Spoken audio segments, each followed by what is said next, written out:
The impact of war on Ukraine's technology industry. The invasion of Ukraine took the world by surprise, even though there were indications galore that Putin's Russia would do just that. Now that the invasion has taken place and the Ukrainians are standing up to the aggressor with unprecedented bravery against impossible odds, the world is finally waking up and trying to figure out how to deal with the emerging situation.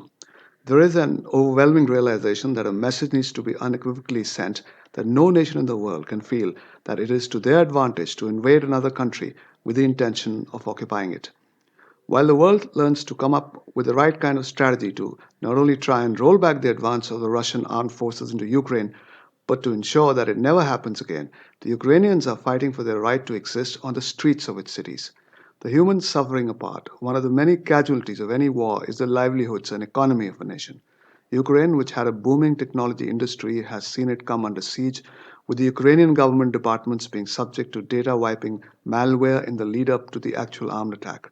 But the real impact of the invasion has likely been crippling across the entire technology ecosystem of the country that encompasses a host of startups, large-sized technology firms, and a large number of R&D setups representing the iconic technology brands of the world.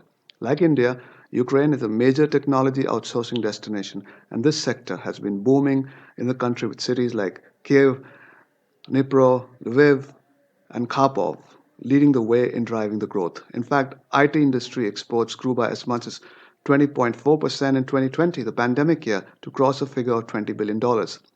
With internet outages becoming the norm, it is becoming increasingly difficult for the large number of companies providing technology services backup to banking, insurance, and financial services companies in the US and Europe to continue doing so. One can imagine the financial distress that will be caused by the sudden folding up of a sector that employs 85,000 to 100,000 people.